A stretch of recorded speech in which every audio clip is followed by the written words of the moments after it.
Kanino ba ang batas na sinasabi nila? Kanino ba ang batas na nilikha? Ang batas nga ba ay para sa lahat o para lamang sa mga taong maraming pera? Tila ba ang batas natin ay bulag sa mga taong mayroong kapangyarihan, nagbibingi-bingihan, nagmamaang-maangan ang batas sa tulad niyang makasalanan. Kanino ba ang batas na sinasabi nila?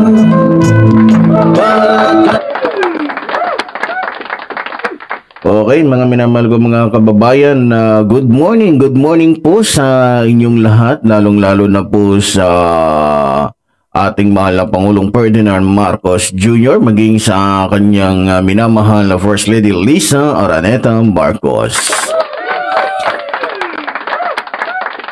Okay, magandang umaga din po, lalong-lalo na po sa ating mga taga-subaybay, maging sa ating mga kababayan sa abroad, no? So, good morning po sa inyong lahat. Okay, sa ating pagpapatuloy, mga minamahal ko mga kababayan, so, nabasa naman po siguro ninyo yung ating pong title ng video pong ito, na kung saan naispatan po, ito pong balalay na hindi ko po malaman kung ito bang, kasi base po sa akin na itong kasama lagi ni Marcoleta na matandang puti.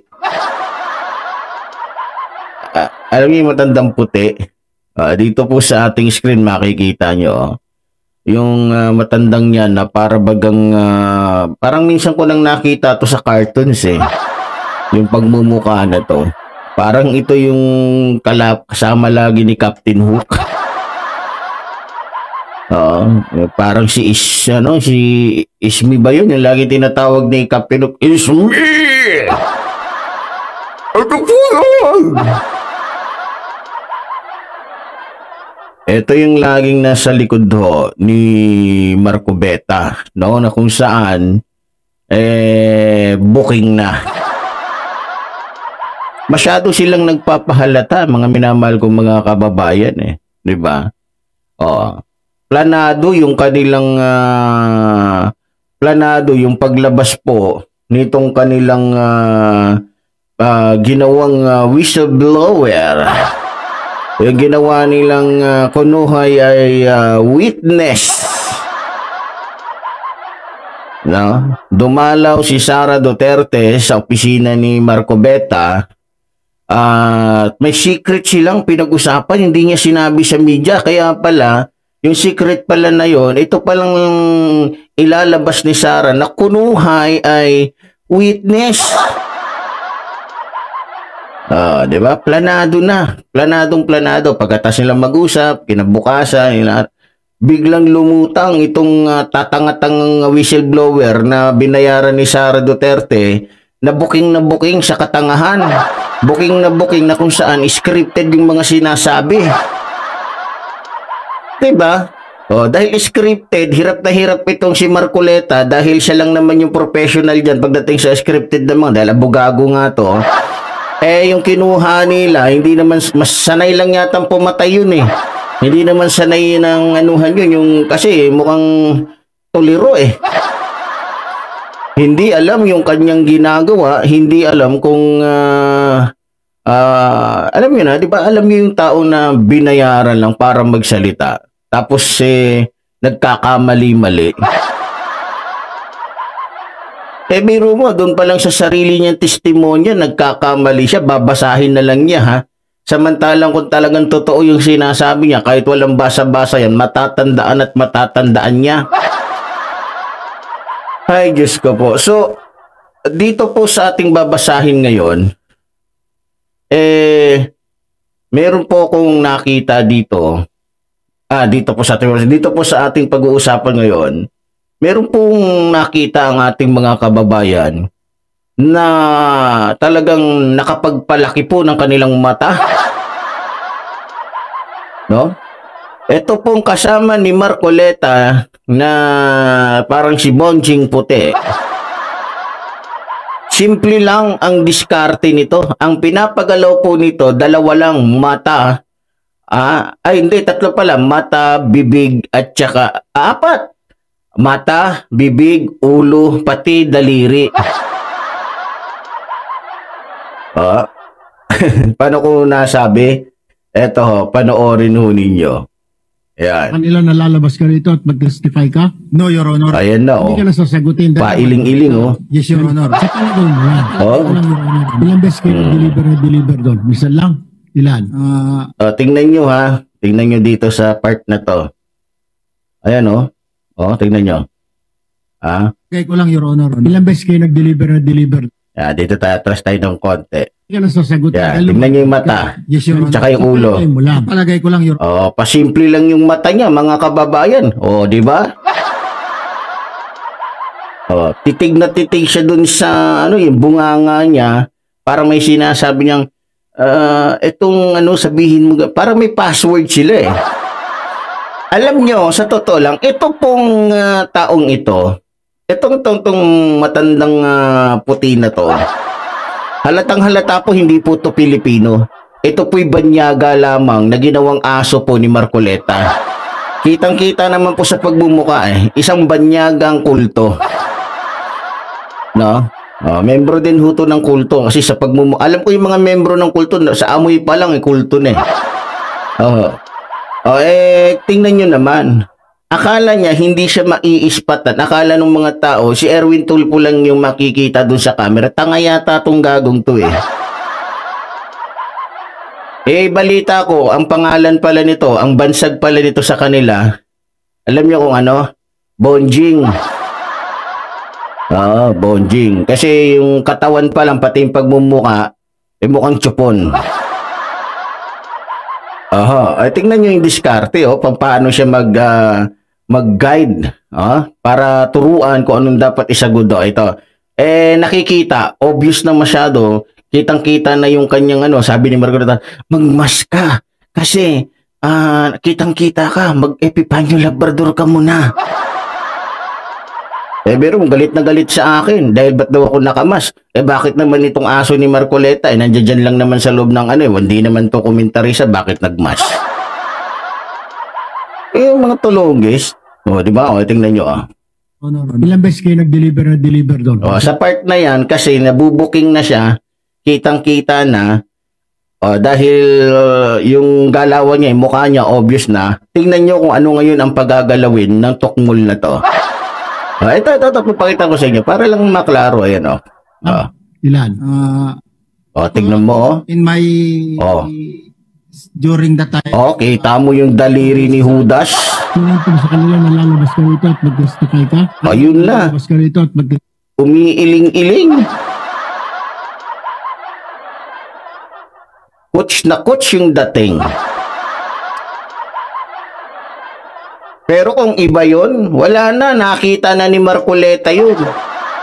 Ba't ka nagpo-coach kay Gaganon na agad si Marcoleta. Hindi, ipabor sa kanya yun Manipulasyon nila yan Laro nila yan. Diskarte ni Marcoleta yan. Dito nyo makikita mga kababayan ko. Sinasabi ko sa inyo. Talagang tulonggis po itong si Marcoleta. Hindi lang tulonggis. Pang-export pa. Diba? Nakita nyo yung kadramahan ni Marcoleta. Kaya nga po dun sa kamera, itong hayop na to, hindi po to pinagkakatiwalaan ng mismong mga kasama niyang mambabatas. Dahil po sa ganitong klase ng kanyang diskarte sa buhay. Nabansagan na siya ay iglesia kuno, pero makikita nyo, iglesia po to ng demonyo. Diba? Kitang-kita naman po. Hindi naman po natin sinisiraan tong tukmol na to dahil siya na rin po ang nagpakita. 'Di ba? Siya na rin po ang nagpakita ng kanyang kumbaga sa katangahan. Para bang sinasabi niya, wala namang social media. Hindi yata updated tong tukmol na to Baka iniisip niya, hindi man ako papansinin dito. Ano lang. Pero nakita nyo, first time, lumabas lang po tong tukmol din na kasama nila, na ipinalabas nila na ngayon ay nawawala na din. Dahil nga sa may nagsalitang abogada, ngayon pahamon-hamon pa itong si Marcoleta, kunyari excuse me, kunyari siya pa yung kumbaga pa-victim style tong kupal na to. Kasi may nakita po ako, may nabasa ako, yung tukmol na to na si Gotesa. Sa pagmumukha pa lang ni Gotesa, makikita mo mukhang lamesa Alam mo yung lamesa na hindi napantay yung paa? Tignan mo yung pagmumukha nito, maliban na mukhang lamesa na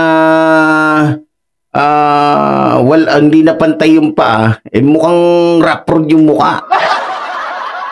No? Kitang-kita naman sa mata niya, kitang-kita pati sa buhok niya, 'di ba? Na parang masasabi nating binayaran lang at inutusan lang ng suka. Ngayon nakita ni Sarat na kursunadahan siyang siya na-assign. Walang niyang pagmumukha yan. Sa pagmumukha pa lang po dito mga kababayan, sa salita pa lang niya, hindi na po mapagkakatiwalaan tong pagmumukha na to. Tignan nyo, ito, ispatan natin yung mata. Tingnan mo, pati yung noo niya, gusto pa akong gayahin. Tarantadong to, baka mamaya gumawa ng kung ano-ano to, sa akin na naman iyan, no? Diba? Kitang-kita, tuliro mukhang hindi niya alam yung sinasabi niya. Diba? Dali lang sisilipin lang ho ako dito. Walang yung kupal na to. Eto mga minamahal ko mga kababayan. Ito pa yung isang senaryo na kung saan talagang masasabi po ninyo, manipulated po itong mga nagaganap dyan sa Senado, no? So, dali lang po Merong senaryo dito na ayan. Merong napuputol sa binabasa mo Oo. Huwag kang magmadali. Huwag kang magmadali. Oh my God. Yung part na yan, mga kababayan, binabasa po ni Gotesa yung kanyang sariling testimonya daw di umano. Ibig sabihin, pag sarili, nanggaling sa isip niya, nanggaling sa puso niya, ang problema, nung nagsasalita na po ito, mabuti pa si Marcoleta, alam na alam ni Marcoleta yung dapat sabihin ni Tukmol. Samantalang yung Tukmol na dinala nila, yung kupal na to, tuliro, hindi alam kung may kulang ba sasabihin niya. Eto, tuloy natin. Ulitin mo yung paragraph 20. Uy, alam na alam niya yung paragraph 20. Tingnan nyo dito, ito ang pagbasihan nyo. Buti si Marcoleta, mayroong paragraph 20.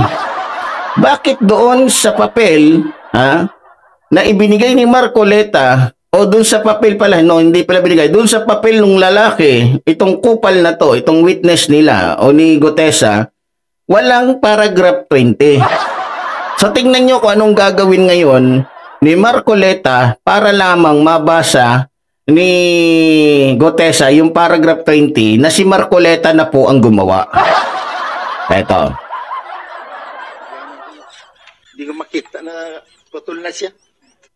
Tignan mo, mongoloid lang yung dating. Naalala ko tuloy yung asawa ni Duterte. Pasok ako.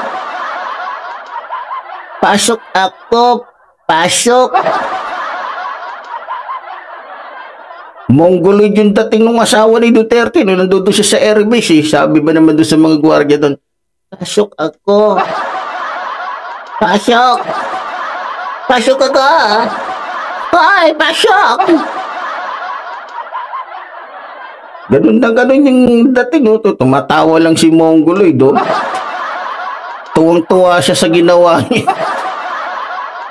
Hindi nila alam na sa simula pa lang bistado na at alam na kung bakit biglang lumabas si Gutesa. Dumalaw lang si Sara, biro mo, etong nangyari. Di kinikwenta yung bodyguard ni Sara kung ilan. Halimbawa, 40. Nung binilang, 39 na lang. Kaya pala 39 na lang, may inutos pala si Sara. O, punta ka doon kay Marcoleta, may papagawa ako sa iyo.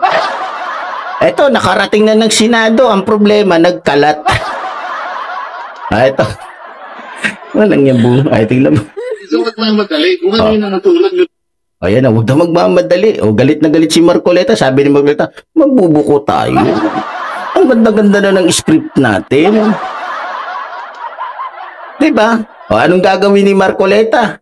Tignan nyo, ha? Dapat yung original, dapat yung yung totoong, kung totoong siya ang gumawa niyan, dapat hindi si Marcoleta ang magbibigay sa kanya ng papel, kundi siya magbibigay kay Marcoleta. Dapat si Marcoleta ang kulang ang testimonya, hindi yung whistleblower niya. Tignan nyo. Oh, sabay abot ng papel.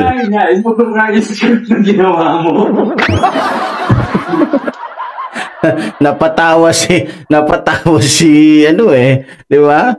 Kung nandiyan si Secretary Claire Castro, di ba? Walang yung Marcoleta to, nagpapatawa talaga sa Senado tong hayop na to. Di ba? Ito sinasabi ko sa inyo kaya nga, alam nyo, kahit paano po pong drama ni Marcoleta, hindi na po tatalab sa taong bayan yan. Booking na po yung estilo niya. Booking na po talaga. Kahit ano pong pagdadrama, ito yung pagmumukha ni Marcoleta, seryosong mambubudol. Tingnan niyo yung pagmumukha niya, seryoso, pero pag hindi mo kilala tong taong na to, hindi mo masasabi mambubudol tong taong to. Kasi seryoso siya sa ginagawa niyang pambubudol Diba, titignan mo yung mukha ni Marco, kala mo bulldog, seryoso sa ginagawa niya, determinado. Yung pala, determinadong mambudol. Diba? O ngayon, merong inilabas na, na post sa FB. Naghahamon si Marcoleta. Ito, hindi ako nagkakamali. Dali lang Huwag ito yata yun, Ayan. Okay, sabi dito, basahin ko lang. Meron siyang dito, sabi niya, patawag po natin yung abogado at dalhin niya yung notarial register. Makikita po natin diyan kung sino nagsasabi ng totoo. Okay, sabi naman ni Attorney Claire Castro, alam mo, Senador Marcoleta, really, parang you're acting like counsel pero ayaw naming isipin yun. Nakukuha ninyo? Hindi na po siya umaasta dyan po sa Senado bilang nagtatanong lang, kundi bilang tagapagtanggol na po. Nakukuha ninyo? Tandaan ninyo, yung taong yan, galing po kay Sara. Bago ibinigay ni Sara sa kanya yan, nag-usap muna sila. So, ibig sabihin, may manipulasyon na nangyayari.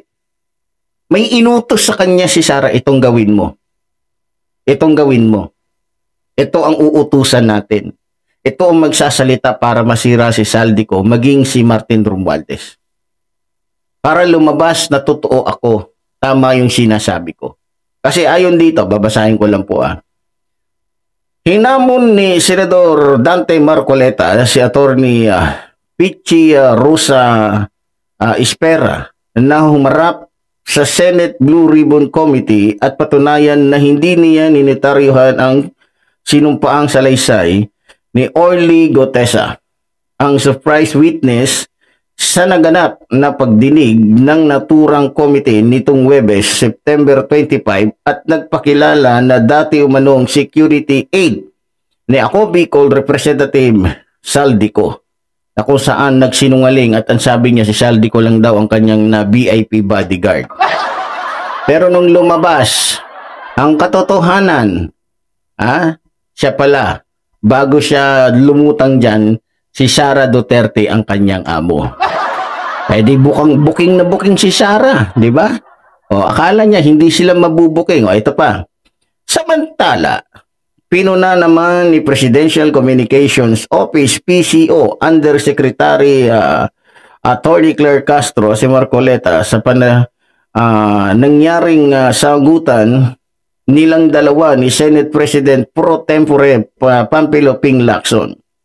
Matatandaang tila nagkainitan sina Marcoleta at Lacson matapos sabihin ng huli na mas prepare niya umano na mailagay sa Witness Protection Program o WPP si dating DPWH Bulacan 1st District Assistant Engineer Bres Hernandez, habang iginiit naman ni Marcoleta na dapat ipasok din sa WPP ang contractor couple na sina Sara at Carly Diskaya.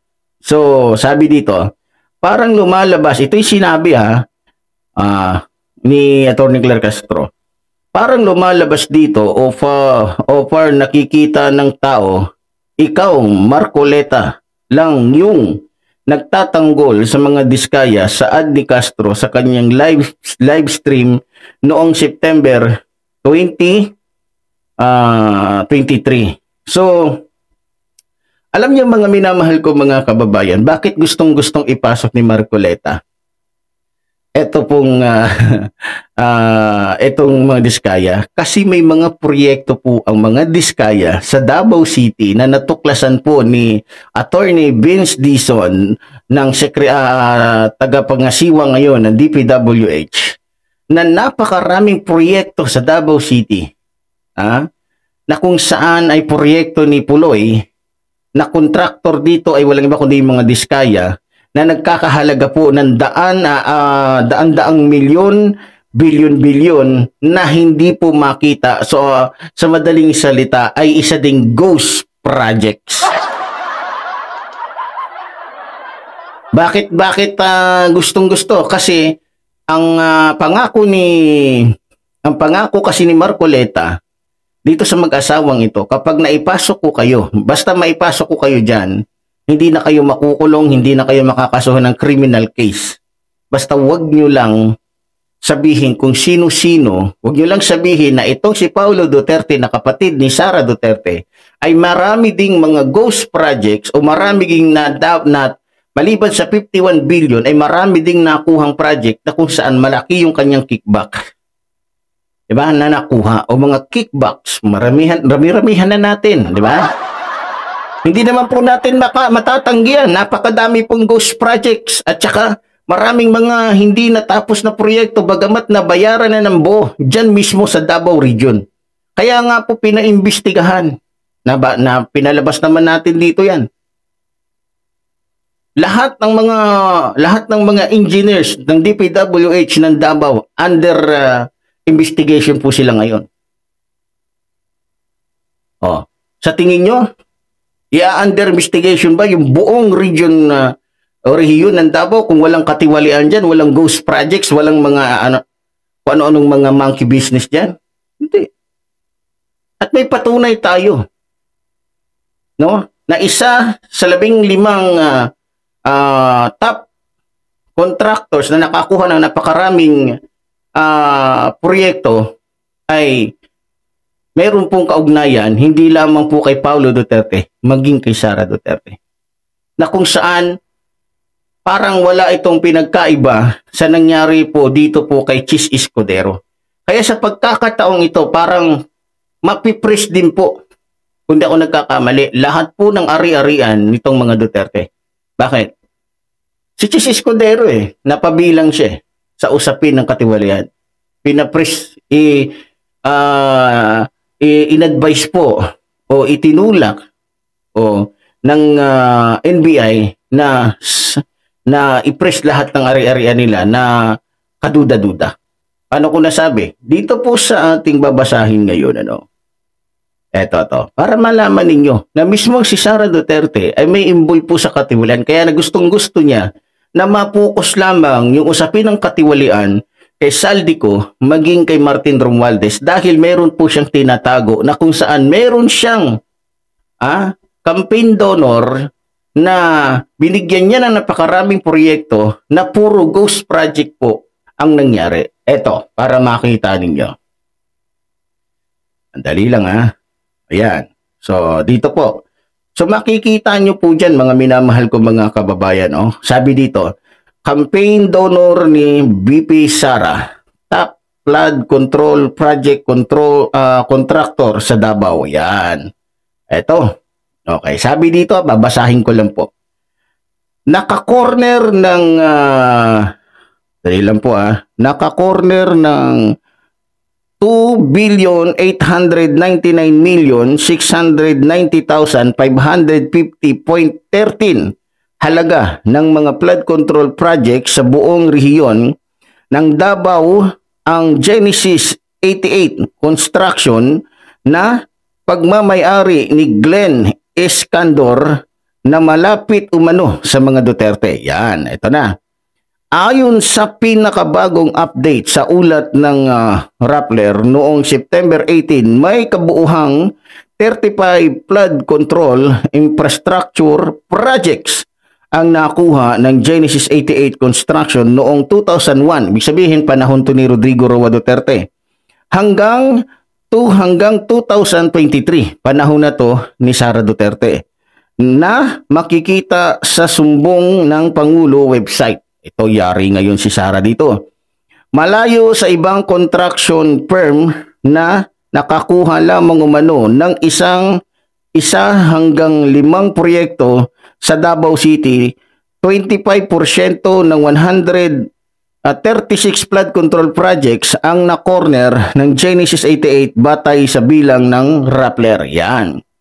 Ito rin ay nangangahulugang isa sa 4 na flood control projects sa balwarte ng mga Duterte ay binigay sa Genesis 88 at ang mga taon na nakuha nito ang mga naturang proyekto ay sumabay umano sa panahon noong si dating Pangulong Rodrigo Duterte ang presidente ng bansa habang si Kong Paulo Pulong Duterte ang kumakatawan sa unang distrito ng Davao City.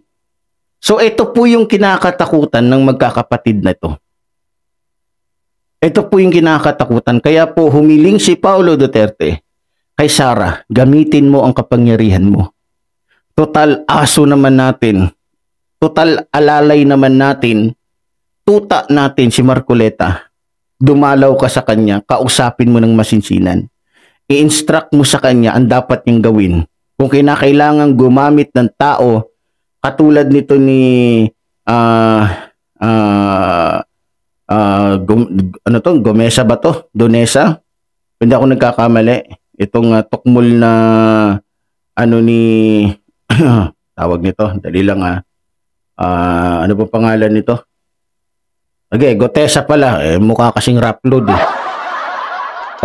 sabi ni Paulo, kung kinakailangan gamitin natin yung isa sa mga bodyguard mo para lamang malihis ang usapin at hindi mapunta sa atin ang usapin. Kinakailangan malinis tayo. Dapat yung usapin na yan patungkol sa katiwalian, pumukos lang kay Saldico. Dapat pumukos lang kay Martin Romualdez para hindi tayo masilip.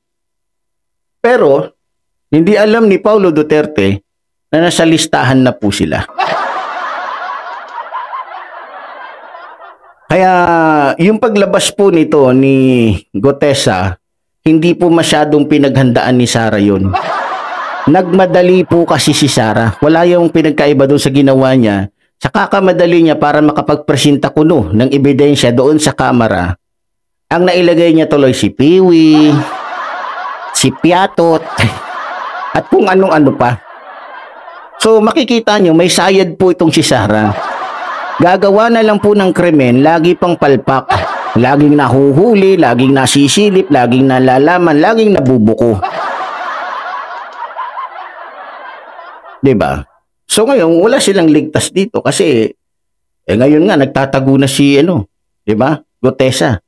Kasi gigisahin siya pagka naharap yung yung attorney. 'Di ba?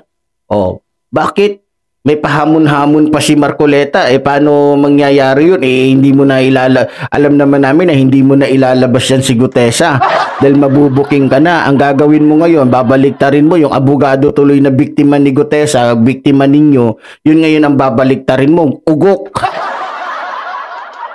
'Di ba? Yung ano po ni style ni Marcoleta, grabe. Talagang may mala sa demonyo talaga, mga minamahal ko mga kababayan. So ganoon pa man, kahit anong gawin din ni Marcoleta, dahil hanggat nandito tayo po magbubuko ng kanyang mga katarantaduhan. Kaya sorry na lang kay Marcoleta dahil nandito po tayo, hindi po siya lulusot, lalong-lalo na po sa akin. Diba, mga minamahal ko mga kababayan, lalong-lalo na po sa ating mahal na Pangulo. Dahil mas matinik, mas matalino po ang ating Pangulo kaysa sa kanila.